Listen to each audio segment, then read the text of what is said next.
Hola, buenas tardes. Bueno, hoy es nuestro tercer martes del mes de mayo y como de costumbre, pues vamos a dar inicio a las actividades académicas. La actividad académica programada para hoy de la unidad de trauma y urgencia corresponde al doctor Daniel Roisblad. El doctor Daniel Roisblad es un cirujano general y cirujano de trauma del Hospital El Trabajador y él hoy nos va a hablar un poco de trauma de diafragma.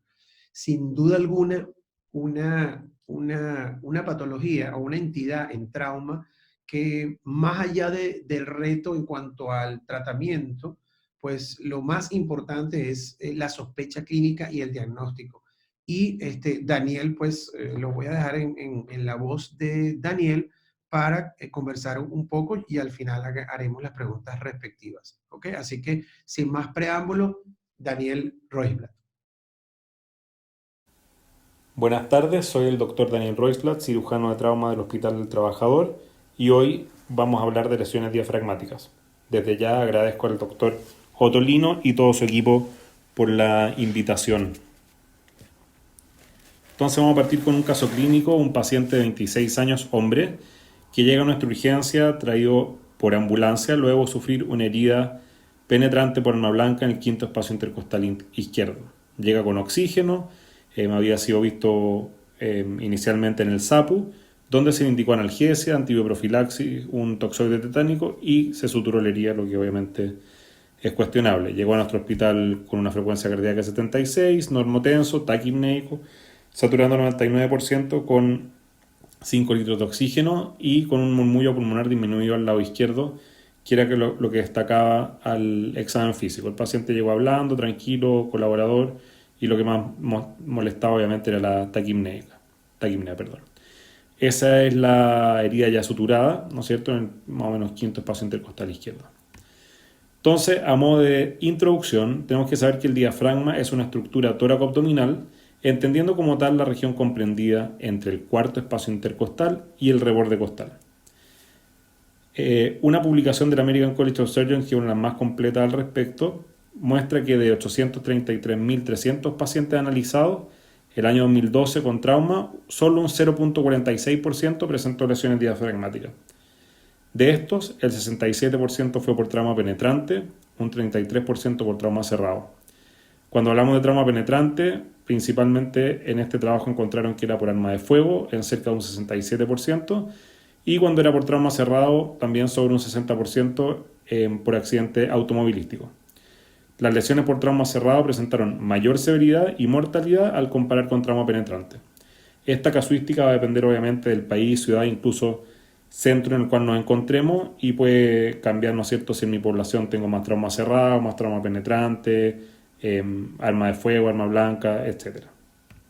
Entonces, acá tenemos un diagrama, ¿no es cierto?, donde podemos ver cuál es la región tóraco-abdominal descrita previamente, y es lo que acá se nos presenta en verde. Es importante, como siempre, ¿no es cierto?, en el examen físico, considerar que esto no solamente se da por anterior y lateral del paciente, sino que también tenemos que sospechar lesiones diafragmáticas si tenemos lesiones por arma blanca o penetrante por posterior también, y obviamente también trauma contuso.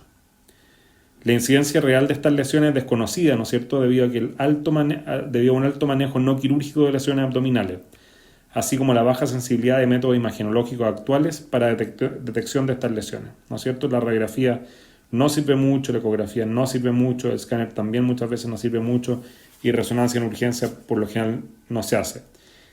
Hay que recordar que estamos hablando de lesiones diafragmáticas, no hernias diafragmáticas. Cuando la lesión ya tiene una hernia, obviamente el diagnóstico muchas veces es más fácil, pero estamos hablando de lesiones diafragmáticas iniciales que muchas veces no tienen todavía hernia. No todas las lesiones diafragmáticas se presentan con herniaciones, que es lo que habíamos hablado previamente.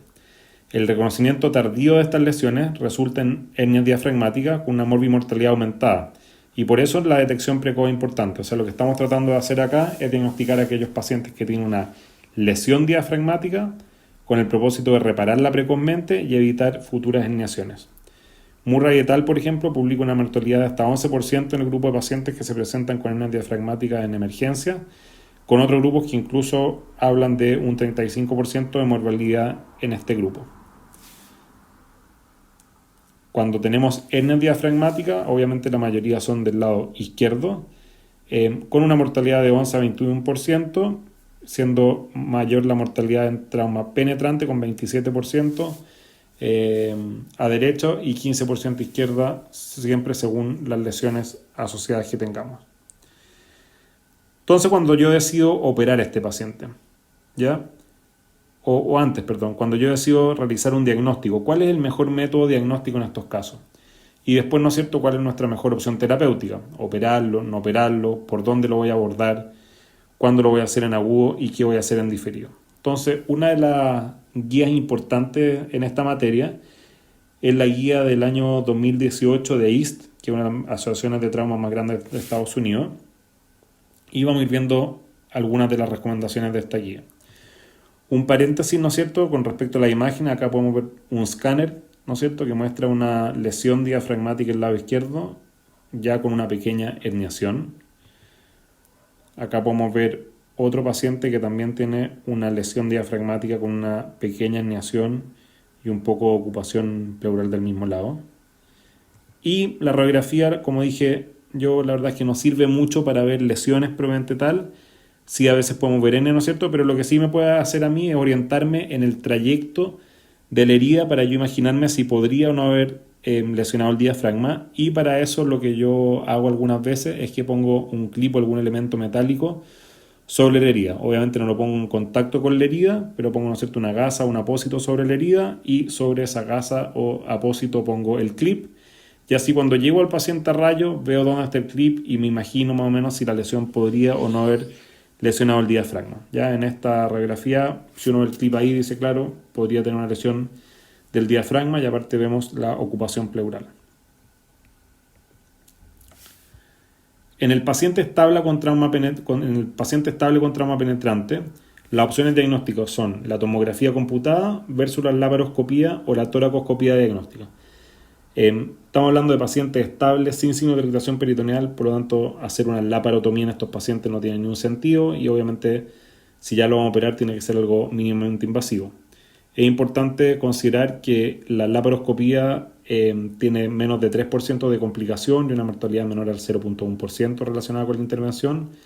La especificidad y sensibilidad es mejor que la tomografía computada y debemos considerar la tomografía computada como primera instancia en pacientes con contraindicación para la laparoscopía exploradora principalmente. Tenemos que evaluar imágenes sugerentes de lesiones a ambos lados del diafragma o eventualmente la visualización de la lesión diafragmática propiamente tal, pero como les digo, no siempre vamos a ver la lesión diafragmática. La toracoscopía no se recomienda en primera instancia, pero se puede considerar sobre todo en lesiones del lado derecho o posteriores, en las cuales la tomografía, como les dije, no va a ser muy útil y la laparoscopía muchas veces tampoco, pero la verdad es que es muy raro hacer una toracoscopía diagnóstica en estos pacientes. Manejo quirúrgico versus conservador para pacientes con lesiones del lado derecho. El manejo conservador para lesiones derechas es común, dada la poca probabilidad de herniación de ese lado. Recuerden, nosotros todo lo que estamos haciendo es pesquisar las lesiones diafragmáticas de forma precoz para evitar posteriores herniaciones. La verdad es que hay poca evidencia al respecto sobre el manejo de las lesiones diafragmáticas del lado derecho y lo que se recomienda es, si no hay herniaciones ni alguna otra patología concomitante, controlar al paciente de forma seriada los primeros meses para monitorizar eventuales complicaciones. La verdad es que no hay nada muy descrito de cada cuánto lo debiera controlar ni qué métodos diagnósticos se deberán utilizar y va a depender un poco del centro en que yo me encuentre y el paciente y ir viendo caso a caso.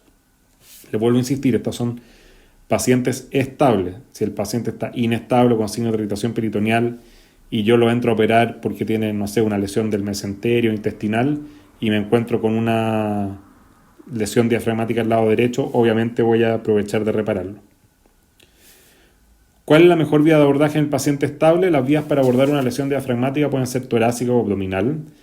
Interesantemente, la revisión realizada por IST habla de casi 92% de las lesiones abordadas por vía abdominal y en todos los casos se ocupó la laparoscopía. No hubo reportes de mortalidad, no hubo reportes de lesión inadvertida y eso es muy importante porque los detractores de la laparoscopía en trauma, que cada vez van quedando menos, hablan que hay un porcentaje importante de lesión inadvertida. pero las nuevas series, incluso la serie, ¿no es cierto?, del doctor Achurra y el equipo acá del doctor Otolino en el Hospital Sotero del Río, la verdad es que ya casi no tienen lesión inadvertida. Y importante también que no hubo recurrencia de las lesiones diafragmáticas cuando se repararon por vía laparoscópica. Los estudios que mencionan reparaciones por laparotomía reportan infección derivaoperatoria o abscesos intraabdominales, lo que obviamente no se reporta en el grupo laparoscópico. Ahí podemos ver algunas fotos de una reparación laparoscópica en nuestro centro. Podemos ver el diafragma izquierdo, ¿no es cierto?, mirado por una cámara de laparoscopía, ¿no es cierto? Podemos ver el segmento de epiplón que está herniado y una vez que eso se reduce queda un defecto. Este defecto era de casi 5 centímetros. Y cuando el paciente ya está herniado, ¿qué debemos hacer? O qué se describe. Murray et al. Comparó 19 pacientes con abordaje transabdominal versus 9 con abordaje transtorácico. De los seleccionados para abordaje abdominal, 13 de los 19 pacientes se presentaron de emergencia versus solo 1 de 9 en el grupo transtorácico. Entonces, obviamente, cuando estos pacientes se presentan a la emergencia, generalmente la vía de abordaje preferida es la abdominal. Por un lado, por la experiencia del cirujano de urgencia, que generalmente está más acostumbrado a la vía abdominal, y eso es importante. Nosotros generalmente tenemos que preferir los abordajes con los cuales estamos acostumbrados y nos sentimos cómodos. Y por otro lado, porque si llegan de urgencia, yo tengo que sospechar que puede haber sufrimiento del ácido intestinal y eventualmente voy a tener que hacer resecciones o cosas así. Y ese tipo de cosas, obviamente, lo voy a tener que hacer por la vía transabdominal. ¿Cuál es todo el tema de transabdominal o transtorácico si el paciente ya está herniado? Que si el paciente ya está herniado y dependiendo del tiempo de evolución, muchas veces uno supone que reducir la hernia por vía abdominal puede ser difícil por múltiples adherencias a nivel torácico. Entonces, en algunos casos uno prefiere la vía torácica en el fondo para resolver esas adherencias pleuropulmonares que pueden existir. Pero, como les digo, hay que ir viendo caso a caso, según lo que nosotros nos sintamos más cómodos, lo que salga en nuestro centro y los hallazgos del paciente. La serie de Murray no demostró diferencia entre mortalidad, días de ventilación mecánica, días de intensivo y días de hospitalización entre ambos abordajes, la vía abdominal y la vía torácica, lo que sigue diciendo la importancia de hacer lo que nosotros nos sintamos más cómodos. Y solo se encontró que el grupo abordado transtorácico tuvo más porcentaje de neumonía, que es un poco esperable. Se debe considerar la experiencia del cirujano, así como el tiempo de evolución desde el trauma para elegir la mejor vía de abordaje, que es lo que habíamos hablado previamente. Acá tenemos otro caso de una hernia derecha. Este fue un paciente en nuestro centro, un trauma cerrado. El paciente tenía una pequeña lesión hepática de trauma que se manejó de forma conservadora y después en forma diferida se decidió operar a esta paciente. Se decidió a operarlo por vía torácica, por toracotomía. Se encontraron múltiples adherencias, la verdad, hacia el diafragma que se lograron liberar de forma dificultosa, pero podemos ver, ¿no es cierto?, ahí el segmento hepático hacia la cavidad torácica y ahí está la reparación ya realizada. Si bien es cierto, la herniación no era muy grande en este caso, se decidió la cirugía porque el paciente refería dolor y molestias. Abordaje laparoscópico versus el abordaje abierto en el paciente agudo. Los pacientes sometidos a cirugía laparoscópica en agudo deben ser idealmente pacientes con hemodinamia estable. Esto se está ampliando el espectro un poco actualmente de qué pacientes en agudo yo le puedo hacer una laparoscopía en trauma. Por lo general se está de acuerdo en que si el paciente tiene inestabilidad hemodinámica, yo no le voy a hacer una laparoscopía. La definición de inestabilidad hemodinámica muchas veces es un poco vaga porque obviamente no es lo mismo un paciente con presión de 80-40 y 110 por minuto que un paciente de 60-30, ¿no es cierto? Y frecuencia cardíaca de 150 por minuto. Entonces hay que ir viéndolo caso a caso, pero lo clásico es que los pacientes con hemodinamia inestable y sin dilatación peritoneal van a la laparotomía. Pero insisto que esto está cambiando en algunos grupos y cada vez vamos a ir aprendiendo más sobre el tema. Matthew et al. Menciona como factor para convertir la cirugía laparoscópica abierta el tamaño del defecto herniario cuando tenemos lesiones diafragmáticas de más de 10 centímetros, así como la ubicación de la misma, ¿no es cierto? Muchas veces cuando tengo defecto herniario cercano al hiato esofágico, por ejemplo, muy posteriores o también detrás del hígado, la verdad es que muchas veces cuesta la reparación laparoscópica y uno prefiere convertir al paciente. ¿Ya? Insisto, en agudo se puede hacer laparoscópica, y hay que seleccionar bien el grupo de pacientes y ver qué hacer. La mayoría de los estudios que mencionan la laparoscopía hablan de pacientes sin signos de irritación peritoneal, aunque esto está cambiando, que es lo que ya mencioné.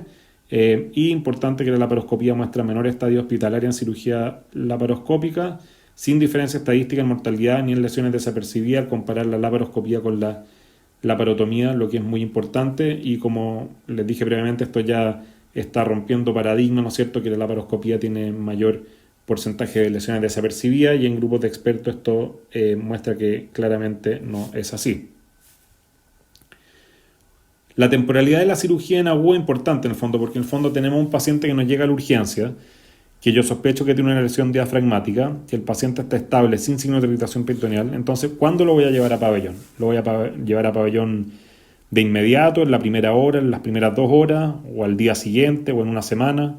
Y eso es importante. Cuando se realiza en agudo, Murray et al. Y la guía West, que es otra sociedad de trauma grande de Estados Unidos, sugieren diferir el procedimiento al menos 6 horas para así poder monitorizar al paciente y descartar posibilidades de lesiones intraabdominales, además de la diafragmática, ¿no es cierto?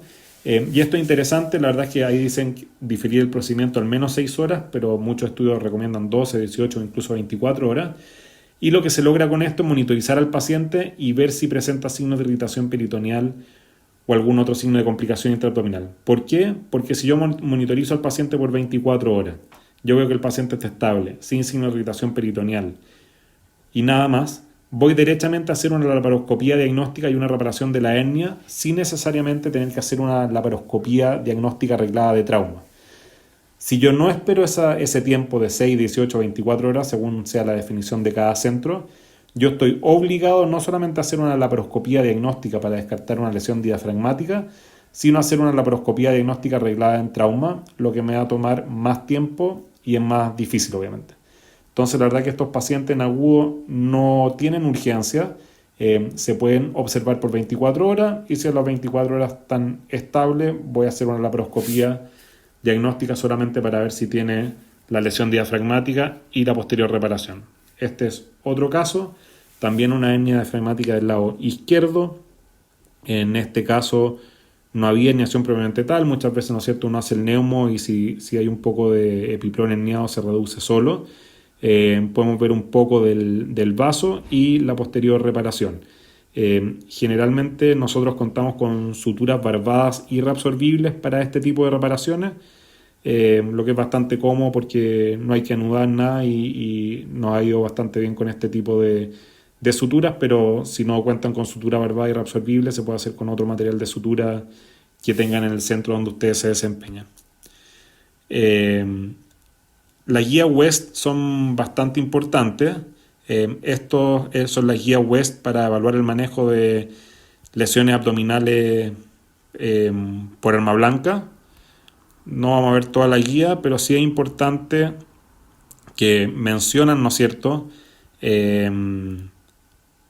y un resumen un poco de lo que nosotros hablamos de cómo evaluar las lesiones diafragmáticas. Ya hablan en el fondo de que yo debería sospechar lesiones diafragmáticas en heridas penetrantes, sobre todo de la región tóraco-abdominal, que si yo tengo una alta sospecha de lesiones diafragmáticas, el método diagnóstico debiera ser la laparoscopía diagnóstica, y ellos recomiendan, que es lo que habíamos mencionado previamente, la realización de la laparoscopía diagnóstica, ojalá 8 o 12 horas después del trauma, para estar seguro que no tiene ninguna otra complicación. Ellos hablan también que la toracoscopía es una alternativa aceptable, sobre todo si creemos que el paciente puede tener un hemotórax retenido, por ejemplo, o alguna otra patología torácica. Como resumen, podemos decir que las lesiones diafragmáticas son poco frecuentes y generalmente subdiagnosticadas. En el paciente inestable con signos de irritación peritoneal, se debe realizar una exploración de trauma habitual y de encontrar una lesión diafragmática, podemos repararla en primera instancia o en el second look. En el paciente estable con alta sospecha de lesión diafragmática, el método diagnóstico y terapéutico de elección deberá ser la laparoscopía. Daniel, ¿cómo estás? Mira, brillante tu conferencia, muy sucinta, muchísima información importante, sobre todo un tema tan, digamos que un poco difícil para el cirujano que enfrenta la urgencia, porque sin duda alguna, sobre todo el diagnóstico del trauma diafragmático siempre ha sido un problema, ¿no? Entonces, sin duda alguna, dijiste unos detalles muy importantes y en lo sucesivo voy a hacerte algunas preguntas, ¿ok? Entonces, tú hablabas de ese paciente, Daniel, que iba a estar, que según varios autores, es preferible esperar unas horas, 6, 12, 24, antes de operarlo, ¿sí? Con una sospecha de lesión diafragmática. Entonces, esperar unas horas para, digamos que descartar que ese paciente tuviera otra lesión que no sea la diafragmática. Entonces, eso, si bien es cierto, suena bien en la teoría, en la práctica es un poco difícil, porque si yo tengo un paciente que tiene una sospecha de una lesión, pues retrasarle la cirugía es, digamos, un problema. En nuestros hospitales tenemos la ventaja de que de repente hay mucho volumen de pacientes quirófano, entonces tú dices, bueno, y hasta te da chance de esperar, pero, por ejemplo, un paciente en un centro privado, o sea, tú estarías completamente tranquilo como si dejar 6 horas esperando un paciente para después operarlo, porque si se te pasa una lesión de colon, en 6 horas una lesión de colon va a ser peor que operarla de entrada. Entonces, ¿qué opinas tú con respecto a eso, Daniel? Sí, bueno, primero, Pablo, muchas gracias una vez más por la invitación a ti y a todo tu equipo. Tu pregunta es difícil porque la verdad es que uno es lo que está publicado y otro es lo que uno ve que están haciendo muchos centros y la literatura muchas veces va un poquito atrás, ¿ya? Si yo solamente sospecho una lesión diafragmática y creo que el paciente no va a tener nada más, creo que es conveniente esperar y hacerlo a las 18 o 24 horas porque uno va solamente a ver el diafragma y a reparar el diafragma. Pero obviamente si yo tengo sospecha que el paciente puede tener algo más aparte del diafragma, una lesión de colon o otra víscera hueca o lo que sea, obviamente lo que está indicado es la laparoscopía de urgencia a la brevedad posible, porque ahí ya voy a hacer, como dije, una laparoscopía diagnóstica de trauma. No solo voy a ir a ver el diafragma, sino que voy a hacer una exploración completa de la cavidad y voy a reparar las lesiones que encuentre, además de la diafragmática. Entonces, es importante recalcar eso. Si yo creo que el paciente puede tener otra lesión, además de la diafragmática, obviamente yo no voy a esperar las 6, 8 o 24 horas. Voy a hacer la cirugía a la brevedad. Si yo solo sospecho que el paciente tiene una lesión diafragmática, eso ya es distinto y eso lo recomienda la guía East o West. Está hablando solo si yo sospecho una lesión diafragmática, sin nada más. Yo estoy completamente de acuerdo contigo. Y fíjate, otra cosa para, digamos que sacarle punta pues a ese trabajo. Ellos dicen que si han pasado 6 horas, el paciente no ha manifestado nada, tú entras y reparas la lesión diafragmática nada más, pero yo creo que ni tú ni yo, entrando dentro de una cavidad, nos vamos a quedar tranquilos sin hacer una exploración, aunque reglada de toda la cavidad, porque de todas yo pienso que tienes que explorarlo de todas maneras. O sea, decir que no voy a hacer la exploración reglada de la cavidad porque ya han pasado 6 horas y tal, yo no estoy muy de acuerdo. ¿Qué opinas tú de eso? Yo imagino que tú también la explorarías. Sin duda, ¿no? Tú la explorarías. Sí, perdón, que hubo una interrupción. Sí, obviamente yo la... ¿Me escuchas? Sí, perfecto, sí. Te escucho perfecto.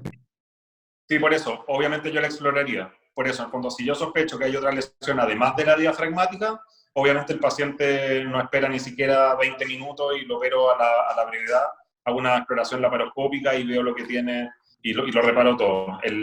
Como vuelvo a repetir, los papers de la guía no se quedaría tranquilo y me gustaría hacer una exploración abdominal completa. Perfecto, esa última parte se cortó un poquitico, pero estamos de acuerdo que tú, igual que yo, ese paciente sin duda alguna lo operamos. Daniel, cuando en el contexto de una laparoscopia, yo decido, mira, este paciente no lo puedo resolver por laparoscopia, sino tengo que convertirlo por la lesión diafragmática. Sí, yo creo que eso es 100% habilidad del equipo, del cirujano y todo. Yo creo que no hay ni una guía que diga esta lesión usted nunca la va a poder reparar por laparoscopía. paper hablan de lesiones posteriores, lesiones de más de 10 centímetros Eso. o lesiones cercanas al hiato esofágico, pero va a depender de la comodidad del cirujano, yo creo. Yo creo que si es un equipo que está muy acostumbrado a operar cirugía esófago-gástrica por laparoscopía, no va a tener inconveniente. En mi caso, yo quizás tendría que pedir ayuda si es una lesión cercana al hiato esofágico, y uno puede pedir ayuda y siempre le decimos al resto de los cirujanos, los residentes, ¿no es cierto?, que si uno no se siente cómodo en una cirugía, uno tiene el deber de pedir ayuda a alguien que tenga más expertise que uno. Estamos hablando que si solamente tiene una lesión diafragmática, no es algo que no puede esperar, es algo que puede esperar, y uno puede pedir ayuda a que alguien venga al quirófano, al pabellón y lo ayude. Yo creo que no hay contraindicaciones absolutas para cirugía laparoscópica en lesiones diafragmáticas, y va a depender más que nada de la expertise del cirujano y del equipo. No, excelente, excelente. Una última cosa que te quería preguntar. El uso de mallas o cualquier un material en el caso de que tengas lesiones muy grandes. ¿Cuál ha sido tu experiencia? O sea, ¿has utilizado malla, malla de vicril o doble componente, si va a estar, si la vas a poner abajo o no? ¿Cuál ha sido tu experiencia? Sí, nosotros acá no ocupamos malla de regla. Si vemos que el defecto puede cerrar de manera simple y sin tensión, como siempre hablamos, ¿no es cierto?, en defectos de 5 centímetros o incluso hasta 10 centímetros, si uno ve que se va cerrando bien sin tensión, la verdad es que no ocupamos malla de refuerzo, como si se ocupa en pared abdominal, y solo hemos ocupado malla en defectos muy, muy grandes, que generalmente son mayor de 10, 20 centímetros, que tienen en el fondo una pérdida importante de tejidos, que no hay nada de que agarrarse. Y en esos casos lo que hemos ocupado son mallas con doble capa, en el fondo metilcelulosa o algún otro componente que pueda estar en contacto visceral, tanto a nivel abdominal como a nivel torácico. Daniel, y obviamente esos casos lo hemos hecho abierto. Exacto. Daniel, te ha tocado, cuando por ejemplo tienes un control de daño, que tú en la conferencia hablabas de que, bueno, que lo resuelves en segunda instancia, ¿has utilizado algo para, digamos, que evitar la evisceración momentánea en el contexto de un control de daño? Porque yo en Venezuela, como en 2 oportunidades, utilicé una bolsa, esa misma bolsa de Bogotá, perdón, que se la puse al diafragma mientras que el paciente mejoraba su condición y todo, porque este paciente va a tener un problema mecánico desde el punto de vista ventilatorio. ¿Has tenido alguna experiencia con respecto a eso? Digamos que control de daño y una lesión diafragmática.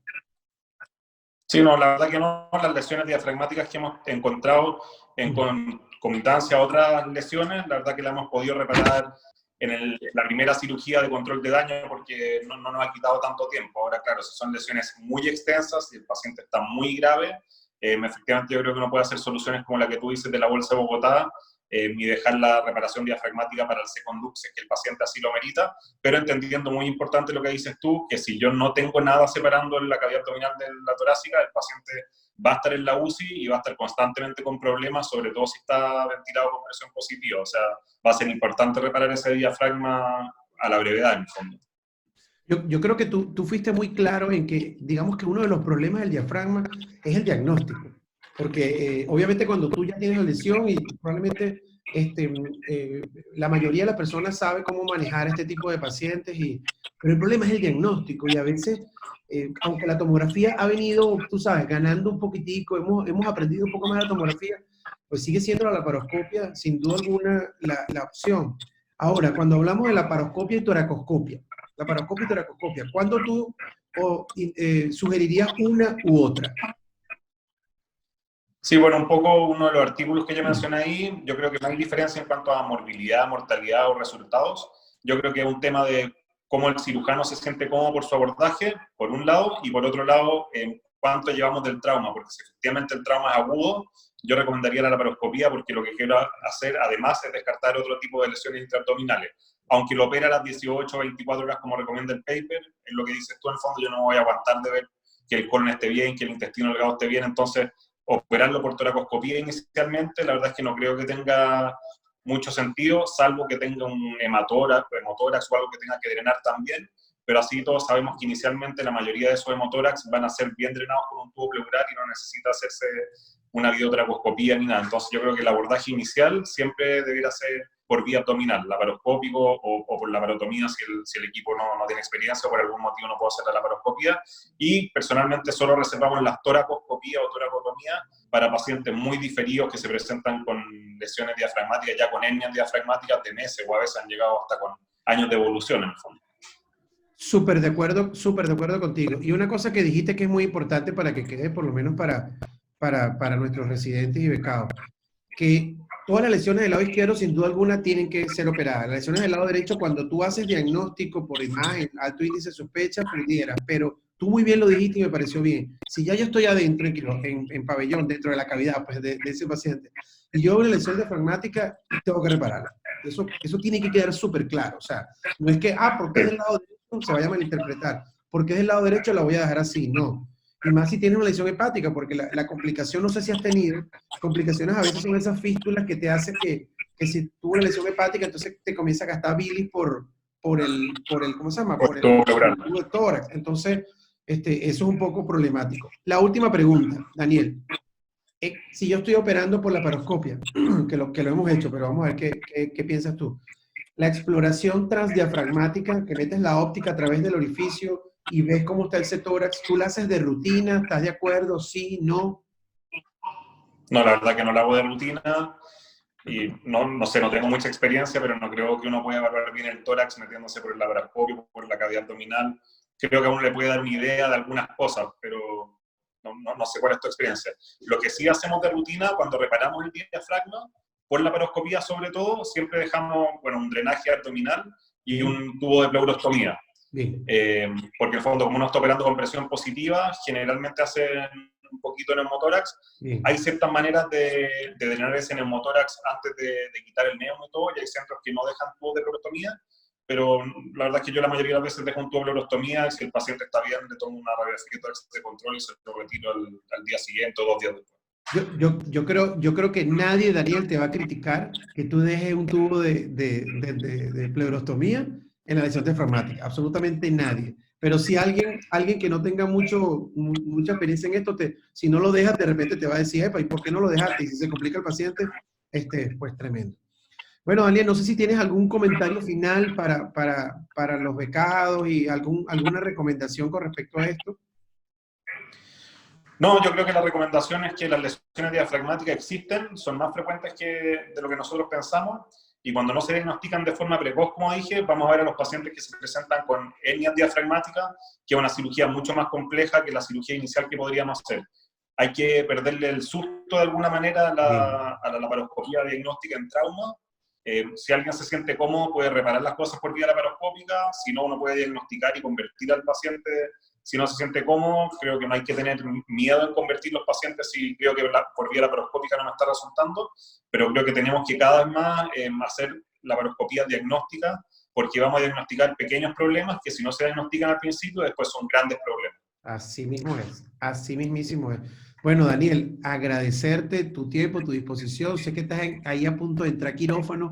Y bueno, esto ha sido todo. Yo también estoy aquí en el hospital todavía y nos ha tocado trabajar. Pero igualito, la consigna es tratar de quedarse en casa. La situación está bien complicada. Y bueno, pero no detener las actividades académicas. Y de verdad que tú como parte de nuestro equipo, porque tú eres parte de nuestro equipo, te doy las gracias en nombre de todos. ¿Ok? Muchas gracias a ti y a todo tu equipo por la invitación y el trabajo que hacen, Pablo. Buenísimo, nos vemos pronto.